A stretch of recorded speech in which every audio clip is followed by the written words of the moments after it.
The Heinemann Podcast is a production of Heinemann Publishing. Heinemann is a provider of resources written by real teachers for real classrooms. Heinemann values teachers as decision makers and students as curious learners. Discover the path to lifelong professional learning at Heinemann.com. Heinemann, dedicated to teachers. I'm Brett from Heinemann. Today on the podcast, we're going to talk about a tough issue: dismantling racism in education. Now, not talking about racism is not a solution. So how do we have those conversations, and how do we unravel assumptions and try to find the words to participate in these conversations? Even if you don't have the expertise, we can create safe spaces for the conversations. So how do we get started and move forward? How can these talks bring us together? The Heinemann Fellows recently hosted a panel about racism in education facilitated by Heinemann authors Sarah Ahmed, Sonja Cherry-Paul, and Cornelius Minor.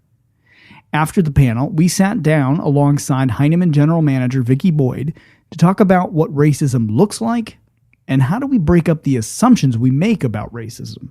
Author Sonja Cherry-Paul starts our conversation.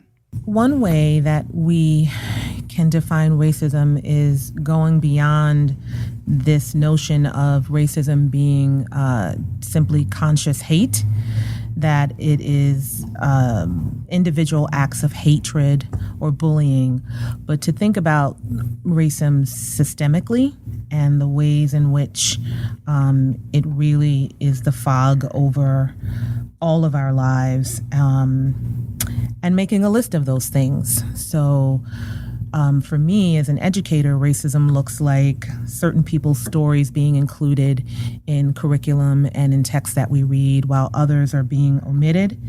Racism looks like telling children of color or teaching children of color to celebrate and honor men, white men in particular, throughout history who were racist and oppressors. Racism looks like teaching children that race doesn't matter when in fact race does matter, to borrow from Dr. Cornel West. And so when we teach kids these sort of canned narratives that race doesn't matter, we're all the same, we're all equal, there really needs to be a paradigm shift where we're teaching our children race does matter in this society. It shouldn't, but it does. And for some of your peers and for some citizens, they're having a very different experience because of the color of their skin. And in our household, we see that as unjust and unfair, and we are pushing back against that. But it's important for you to know that as you are going to school and celebrating the uniquenesses of your peers, that racism is real and it does matter in this society because there are people who make it matter. And I wish that was the narrative that parents were taking in their homes, and then teachers can pick up in schools in developmentally appropriate ways to help kids understand this. And Cornelius, you talked about how we need to dismantle the assumptions of racism. We typically think of it as acts of violence or acts of hate. At one point, I can't remember who said it. Somebody said there's an insistence of innocence among white people. And you helped us think through the systems in place that allow racism to continue, the systems in place that are racism. Can you talk a little bit about that? And yeah, I'm really into the idea that systems can be examined and we can look at them and take them apart and add parts to it. And so when I say system, I'm looking specifically at the rules, the policies, the procedures, the customs that govern a specific place. And so when I look at racism, just to give it some historical context, racism is the ideology that justified the transatlantic slave trade. And it is human nature to be, or really, if you look at Newtonian physics, it's natural to be at rest or in motion, or it's natural to be at stasis. And so when something is not quite balanced, something's wrong. And so we always want to move toward balance. And so when something is wrong, you have to justify why the thing is wrong. And so when you think about transatlantic slave trade, like that was a vast wrong. And so those people in power had to figure out ways to justify how can this thing be wrong without outrage. And so this invention that there are people called black or there are people who are brown and those people are less than us. And so that ideology, pervasive. And what happens is that ideology, it infiltrates systems like schools, like healthcare, like government. And so what happens when you take an ideology like racism and apply it to an institution like school, what ends up happening is that institution produces unequal outcomes for specific subsets of people, specifically like black and brown children. And so given the equal investment of time, energy, love, black and brown children net less of a gain from education or from school than their white peers, because this system is in place that guarantees that that will be the outcome. And so when I think about then what are the constituent parts of the system might be things like school discipline or what counts as work. And so in some schools, if only writing counts as work, the kids who are culturally predisposed to speaking are locked out of success within that system. And that happens consistently over time. And so even though there is no ill will or ill intent in that situation, because the very mechanism of what is success and what is not success is like set up against me, I can never do well within that system. And so what happens is, so the kid who's predisposed to speaking culturally nets less in that system, and then we point at that kid and say there's something wrong with you, there's a deficit there, when really it's the system that didn't allow that kid opportunities to be successful in the way that, you know, are really important to that kid's particular culture or that kid's particular like racial or ethnic background. And I think it's also important to point out that the whole notion of schooling, in terms of, you were talking about intention, the whole intention of schooling was never to include black and brown children, to always exclude them and to make sure that they didn't have access to education. So to see what you're describing playing out in schools doesn't surprise me. And in fact, I feel that we often try to give people credit and say, you know, but we have the best intentions, when in fact the intentions were not the best. They aren't the best, and they were never the best. So, you know, when we think about what racism is, it's this whole architect of schooling, which was never, ever designed to include brown and black bodies from the beginning. So I feel like there needs to be an incredible overhaul and transformation of schooling in order for everyone's talents to be noticed and for everyone to be considered or have the ability to be successful. Cornelius, I want to go back to a story that I've heard you tell a couple of times regarding your wife and the call center that she works at. And I'd like you to sort of, if you don't mind, share that story and connect that to this conversation and its importance. Yeah, one of the things, and I have the most amazing wife on the planet, and she spends a few evenings a week at a sexual violence call center, and that's you wait by the phone all night, and people call in, and we don't really talk about it because it's a confidentiality thing. So like, I don't know what she does all night, but when she volunteered there, like people would call in and she would work people through problems, through crises. And it was a nighttime thing. So she would come home very, very early in the morning. And there was one specific morning that she came home and she was distressed, because usually she never wakes me up. She just kind of comes, and it's a thing that I acknowledge, but we don't really talk about it because we can't. But this one particular night, she said to me, she's like, you know, Cornelius, I really need you to talk to your guy friends about sexual violence. And I need you to talk to them specifically about rape. And that just struck me as an odd request early in the morning. And I was just like, well, you know, it's not a guy thing. Like, why is this something that I need to bring to my circle of guy friends? And she looked at me and she's like, you know, Cornelius, in this community, you're an influential athlete, you're a teacher, a lot of people look at you, and sexual violence is not a woman problem. Like, women didn't create it. Women do not benefit from it. And so it is a man problem. Like, men perpetuate it, men created it, men benefit, you know, and so if you're not talking to your guy friends about this, then you are complicit in sexual violence. And that just really struck me, like, as her husband, as a man. And so when I think about then, and I kind of transfer that then to the conversation around race, that racism isn't something that was created by people of color. It isn't something that is perpetuated by people of color. It isn't something that people of color benefit from. And so when I think about solutions to racism, like, people of color can't be the only folks doing the work. It has to be white folks doing the work. That, if I look at, again, like sexual violence, it has to be men standing up, speaking out, and not allowing it to exist in our friendships and in our communities. And then the same applies to racism, that it has to be white folks saying that this has no place in my community. Sarah, we have to get uncomfortable with these conversations. We have to live in that uncomfortable place. Help us figure out, or talk us through that uncomfortable place we need to get to. Well, I think one of the things that we have to really face first is there's a lot of truths, right? So there's a powerful and palpable silence about race and racism, right? We are silent because we don't know where to start. Or, we've heard an educator say we only get through 50% of the conversation and don't know where to go. I think that there's a multitude of things that get in the way, but one of those ways to just begin a difficult conversation is to say, okay, I know my truths, I know my experience is truth, but I have to be accepting and understanding and listening to the experience of others and also take those as truth, right? Like, your lived experience is also a truth, just as mine is. And until we can even do that, we won't get past a lot of that barrier or a lot of that silence. Not doing anything is a choice of doing nothing, and to not have those conversations because out of fear that we'll say the wrong thing, especially when white people have that fear and they're sitting there and they're struggling with what to say, how to have that conversation. Choosing not to have those conversations is a choice to do nothing.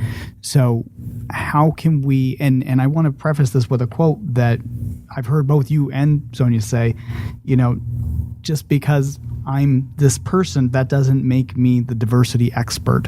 And I think that's really important for all people to understand. I think I can name that because it's something that I struggle with. And if you're on a panel or you're being asked by a school, right, or someone to come and talk to us about race, Sarah, can you come talk to our staff about race?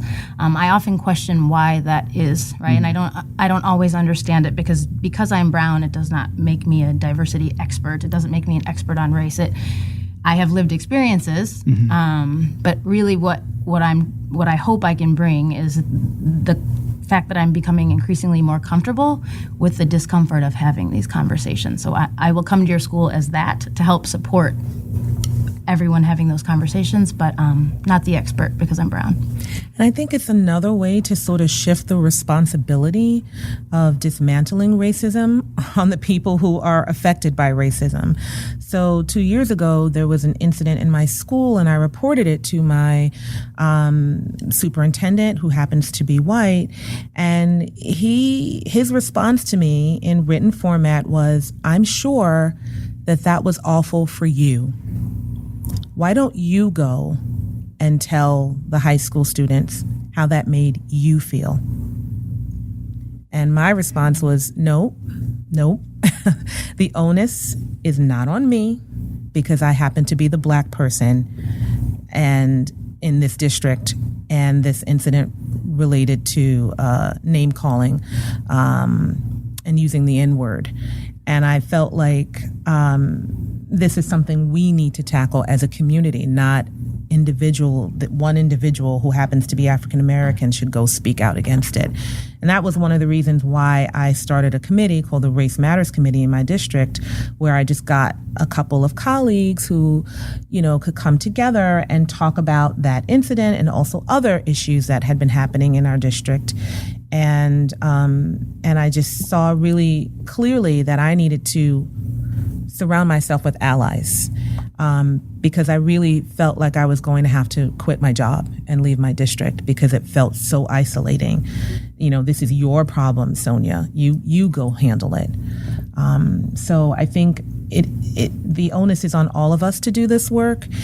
We need to make sure that brown and black voices are heard and that they are at the center of that. But we also need white folks to educate themselves and to learn what they need to do to partner with everyone around them to tackle this problem and not just rely on the people who happen to be affected by it. And you've also said, too, it's important to not lose sight of racism and attach other things to it and constantly attach other things to it where it then gets lost and forgotten. Can you talk a little bit about how important that is, but also the responsibility of the community to support in that work? Right. So I work in a district that's predominantly white teachers and white students, and I've noticed that whenever we come around to have a purposeful conversation around diversity, specifically race and racism, it sort of segues into sexism or disabilities and learning challenges and what I've called sort of the safe zones for the people in my district. And the one thing that always falls to the wayside is racism. I think it is very challenging for people to have these conversations for a litany of reasons. They're afraid they're going to say the wrong thing, or they are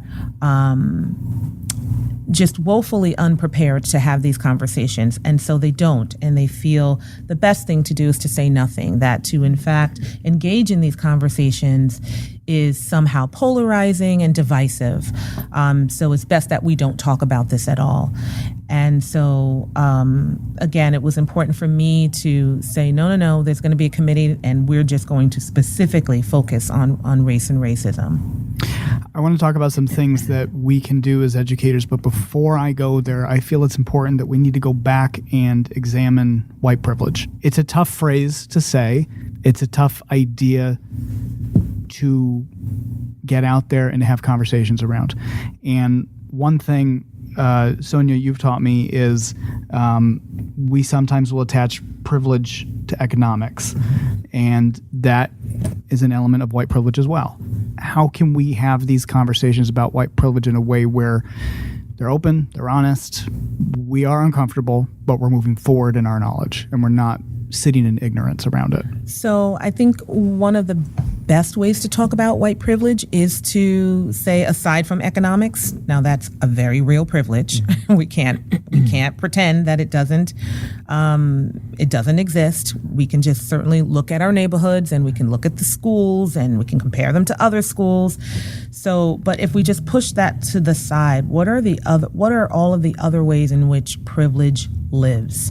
So the privilege of being able to go to a library and find a book that has a character on the cover that looks like you and who has a book that has a story that is about you, or as simple as, watching a commercial and finding a product to shampoo your hair, to learn about that from watching TV, which is not an experience that I have. I have to take other measures to find out about different products for my hair.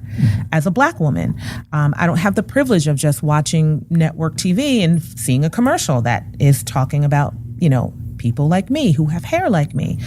So in all these, big and small ways, this is what privilege is. And probably in recent times, the most read piece of writing on privilege is by Peggy McIntosh, but there have been a lot of brown and Black folks talking about privilege for years, so we should probably go back and figure out who they are.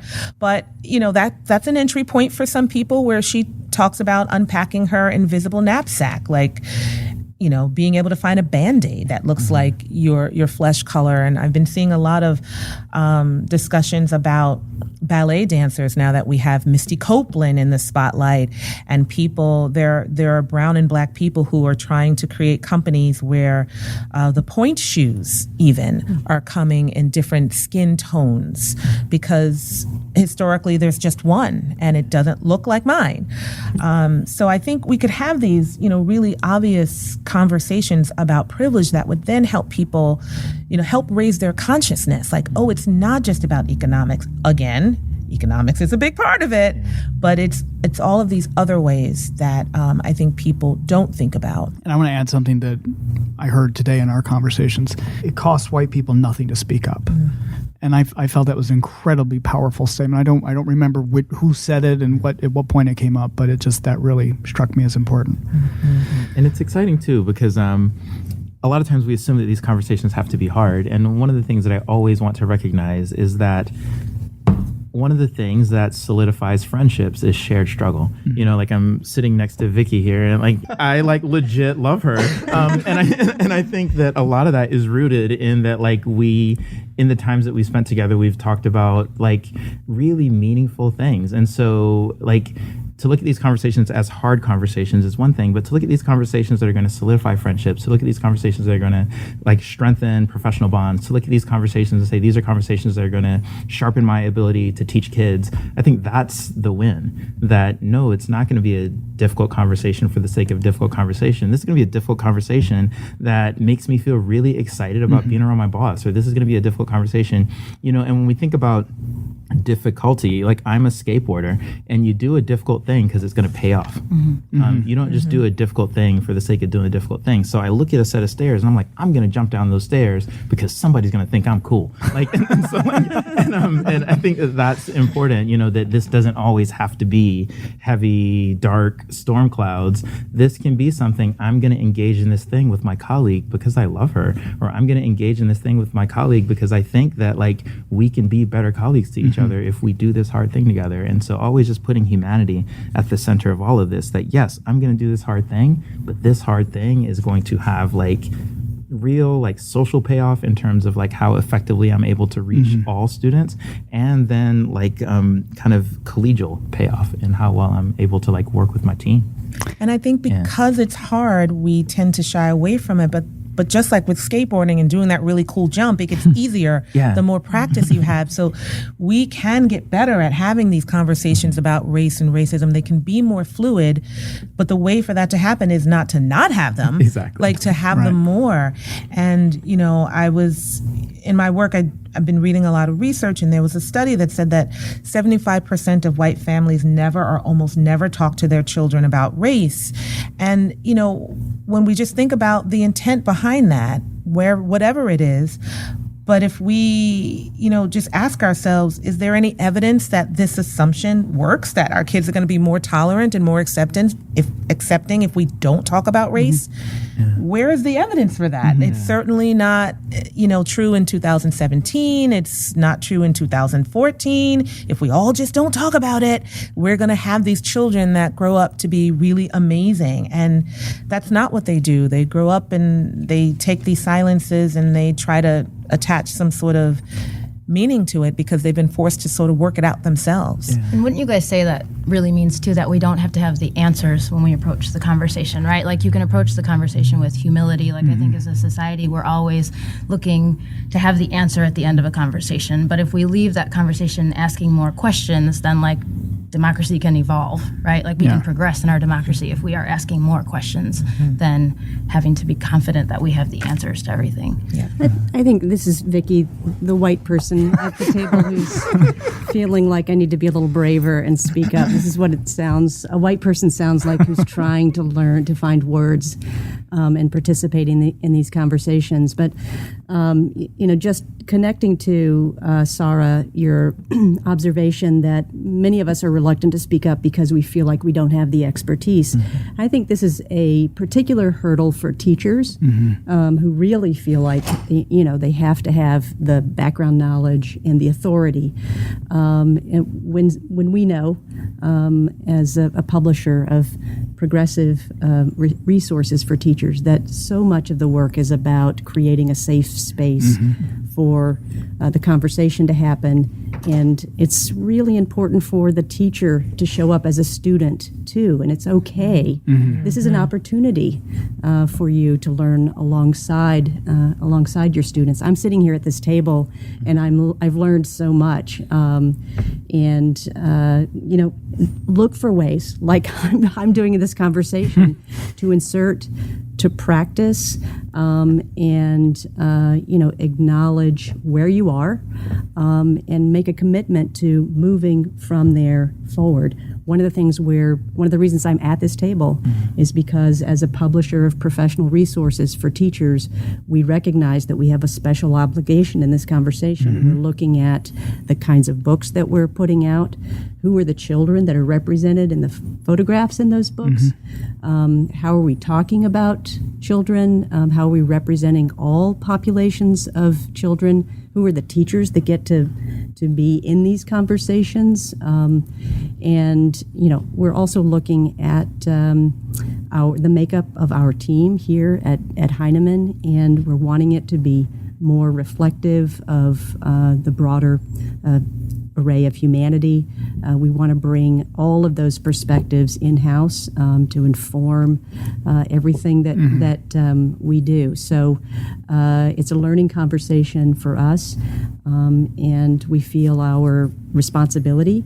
And we also understand that a lot of teachers perceive us as having a lot of authority.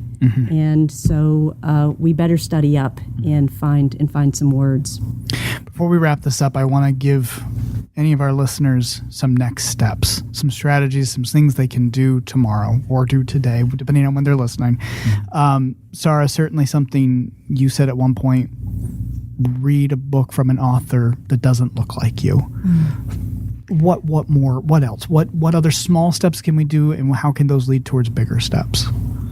Yeah, I mean, I think that there's, again, this helplessness of looking to brown educators of color to say, like, what resources do you have? What do you need? We need those, right? And so my response is usually just read something by someone that doesn't look like you. Listen to something, that by someone that doesn't look. Listen to another voice.